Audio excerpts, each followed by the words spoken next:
The negative externalities of unhealthy food. What is unhealthy food? Unhealthy food is characterized as being high in calories, added sugars, saturated or trans fats, and sodium, whilst being low in essential nutrients and are often highly processed. Here are some examples. They are often UPF, which means ultra processed food, and they undergo processes that you don't know what they are, and even if you do know what the processes do, you wouldn't be able to do it in your own kitchen. Why do we eat unhealthy food? Firstly, a significant proportion of the population does not consider any of the possible effects that their food has on anything except the balance on their bank account. Busy day at work? Head past the drive-thru on the way home to pick up a Big Mac, fries and a Coke. Taking your son home after a football game? Pop by Lidl to pick up a chocolate twist and a bag of Doritos with some chocolate milk to wash it down. What's similar about all these situations? When placed under a constraint, you default to the most convenient, tasty, and cheap option that seems to, at least short term, solve your problem of hunger, boredom, anger, and tiredness. But what are the consequences of our actions that we don't see? Firstly, there is consequences you will most likely go to first. Obviously, that food isn't healthy, and I'll get fat and ill, which is something we've all thought before, and frankly, it's pretty true. But the issue is the separation between what we think versus what we actually do. Of course, everyone in principle would eat a balanced and healthy diet if they could be bothered, had the time and money, but unfortunately, this isn't the case. We all have other commitments that have instantly more painful consequences or simply less pleasurable outcomes. A trip down to Co-op at break would be sufficient to satisfy your hunger and, at the same time, not placing significant strain on your wallet. Now we've established what you might encounter on the way to buying food that you know probably isn't that great for you. Why does it happen? Healthy food is typically more expensive, less tasty, and less convenient. So what issues arise if you eat this food? Firstly, in the UK, the NHS takes the brunt of your actions from an economic standpoint. A direct 6.1 billion is used up every year on treating obesity-related diseases, which is racked up through treatments for coronary heart disease, type 2 diabetes, and weakened immune systems, which leads to a host of other problems. Obesity is caused due to excess consumption of calories, where there is a surplus to the body, so this is stored in the form of fat. Obesity is a medical condition categorized as excessive fat accumulation that poses a risk to health. Any BMI over 25 is overweight, and over 30 is obese. For example, a single stent to reopen a closing artery costs between £300 and £900, which is easily avoidable. Other options, such as weight loss injections, are also expensive. These injections also have negative side effects like gastrointestinal issues, headaches, fatigue, reactions at injection site, and worse. Furthermore, there is not just the obvious cost of treating the illnesses and diseases caused, there is the indirect and hidden opportunity cost of people spending time in the hospital or being off work. An estimated 58 billion is lost yearly due to obesity-related absences, which would account for 3% of the UK's total GDP. There are also significant social costs, including missing out on all the benefits of income that could be saved and made. This can all be summed up as people eating unhealthily leads to obesity, which costs lots for treatment, but more importantly means people cannot work, so the economy suffers, reducing overall quality of life. The model we are using is that there are greater social costs incurred through the consumption of unhealthy food compared to the private costs that are visible to consumers. This means that it is a negative externality of consumption, as the consumer can enjoy the short-term private benefits from their purchase, but third parties suffer at the hands of these decisions, which is not reflected in the market price. Therefore, this is a market failure which needs to be corrected to appease society and improve net quality of life. Government intervention methods. Tax unhealthy food. There are many options to reduce negative social externalities. The first is to try to internalize the cost of the externality through increasing the price to reflect the socially optimum price of equilibrium rather than the privately optimum one. An equilibrium at the point where MPB equals MPC should be scrapped, assuming MPC equals MSC, and, in its place, we should have the graph where MPC equals MSB, which would mean a reduction in consumption, as MEC is incorporated in the calculation for the equilibrium. To achieve this reduction in consumption, we can accommodate for this with a tax. As seen in the diagram, we can add either an ad valorem tax or a specific tax. These show that in the instance where the food item has a unitary price elasticity of demand, the tax will reduce the consumption from Q to Q star, which will mitigate the negative externalities that are caused by eating unhealthy food. Imagine a world where junk food is the same price as going up for a gourmet steak. A more realistic example of a tax on unhealthy food is the SDIL, which is known colloquially as the sugar tax, which is a specific tax.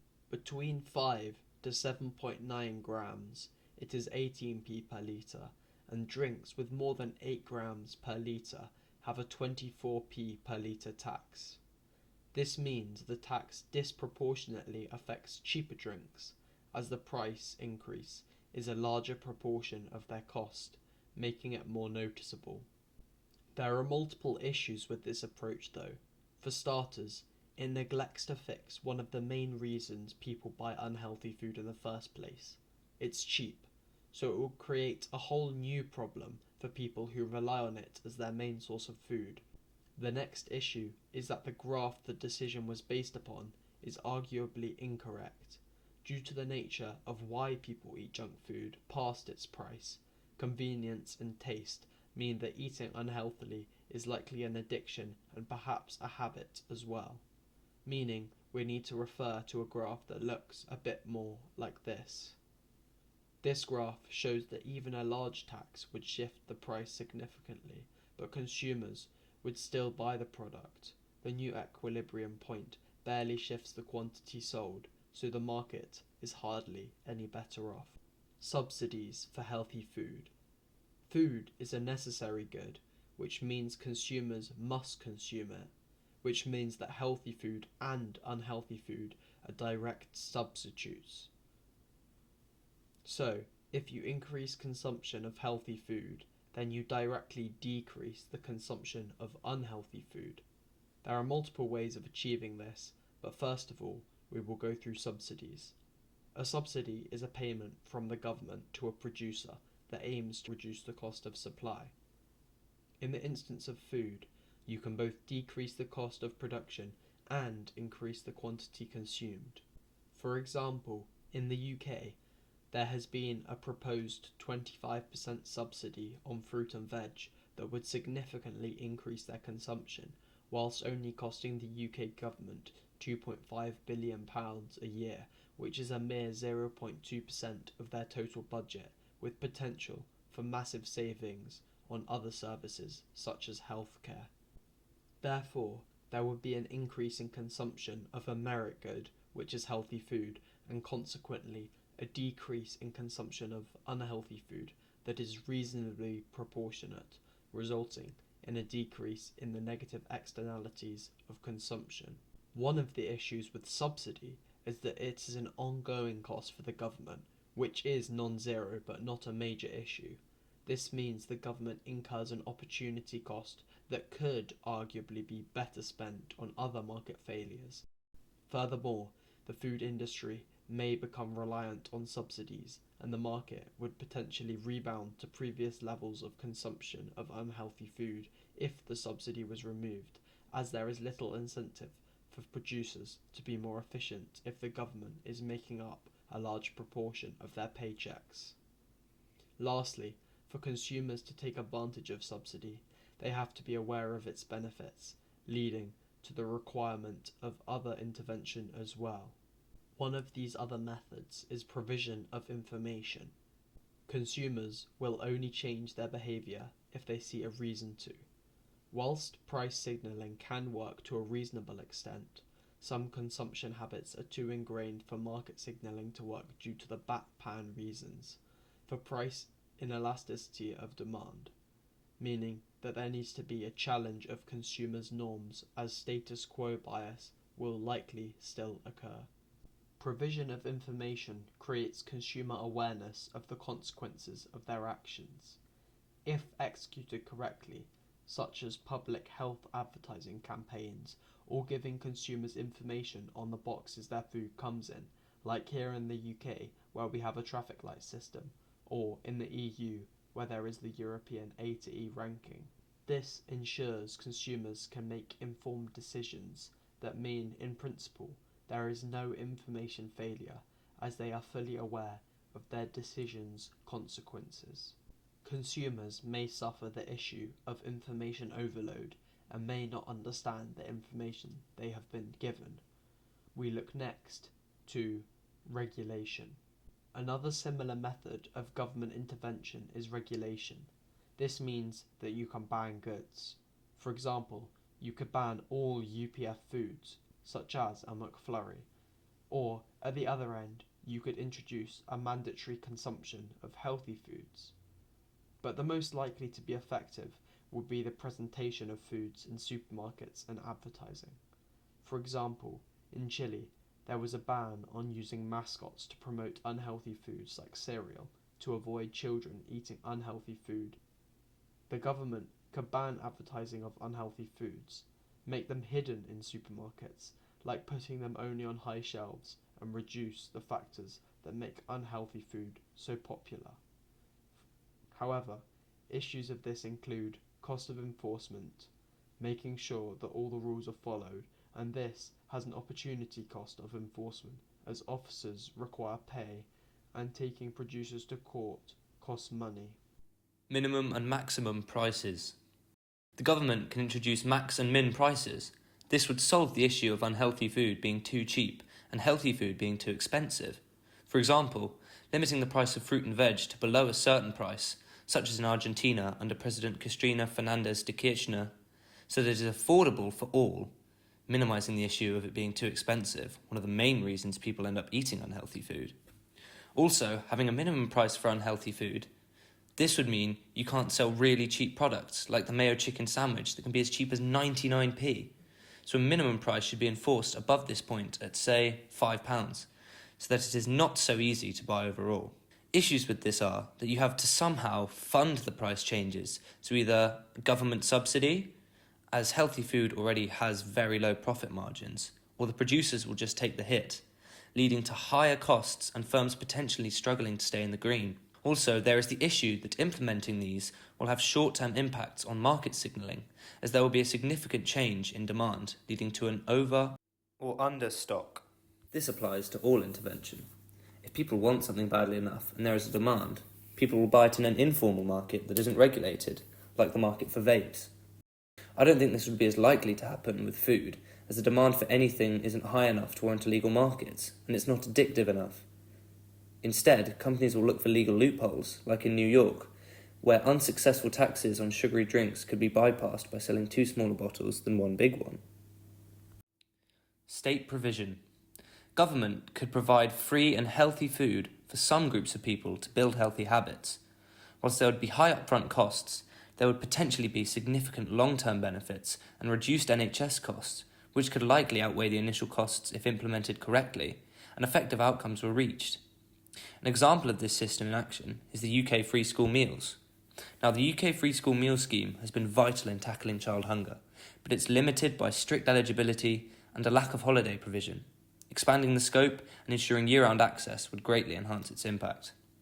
Other options could be all supermarkets being state-owned, leading to direct and easier free or cheap food that wouldn't suffer bureaucratic issues of subsidies or a middleman.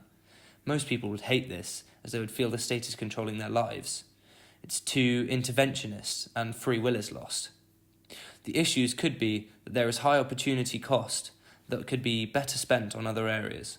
Also, there is the issue of government-led schemes not being efficient, as there is not a profit incentive, such as the coal mining removal of subsidy by Thatcher's government, which removed an unprofitable industry that had been propped up, which was good for long-term economic growth. Tradable pollution permits. So could there possibly be some sort of similar system to tradable pollution permits, where people can pay money to eat unhealthy food? It would result in controlled consumption, so there would be a significantly decreased proportion of unhealthy food consumed, decreasing the negative externalities. Also, over time, there would be financial incentives to sell your unhealthy food permits and instead consume healthy food, as it would result in more disposable income. The idea of reduction of the total availability of permits reducing over time could be effective in phasing out unhealthy food full stop. However, the issue arises that then consumers would feel inhibited by the state and may protest and rebel, leading to a negligible impact or even negative impact by the scheme if not enforced, or the population do not side with the scheme. This sort of scheme could be viewed as similar to the rationing system in World War II, which only functioned due to a lack of alternatives, as people would otherwise starve, and there was public backing of the scheme due to nationalist ideology behind the idea. Issues that may arise between all of these potential solutions. If the market reduces the consumption of unhealthy food, this would likely mean a net change in spending to more in the food industry for the production of unhealthy food, as it costs more to produce. This could lead to unintended consequences, like a cut in spending in another sector. Also, there can be issues from regulation. For instance, when the UK implemented a sugar tax, many fizzy drink manufacturers reformulated their drinks to fit under the tax threshold, reducing some of the impacts of the sugar.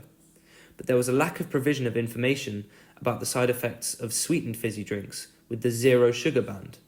These contain sweeteners such as aspartame and sucralose, which have serious long-term effects that are only recently being discovered. Take, for example, the reformulation of slushies to contain glycerol instead of sugar.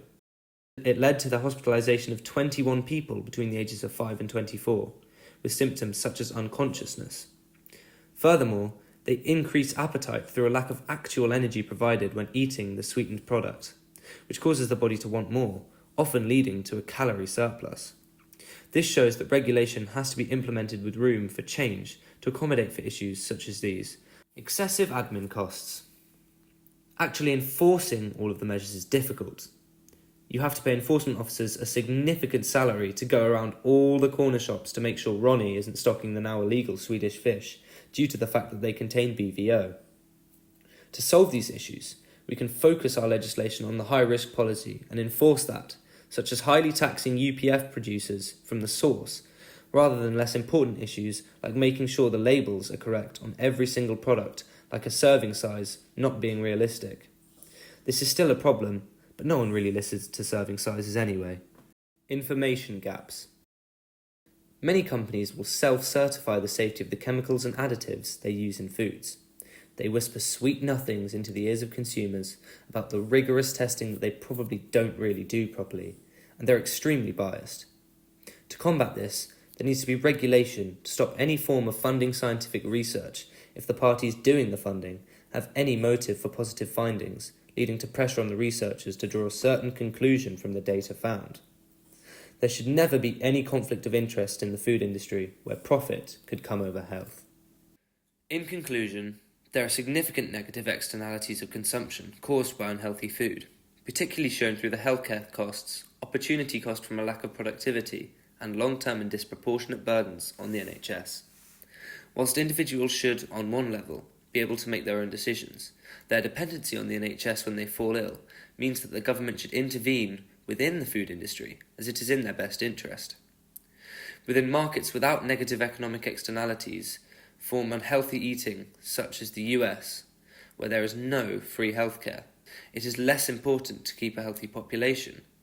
However, in the UK, where we do have state provision, we should also have state regulation so that there is more equitable distribution of resources.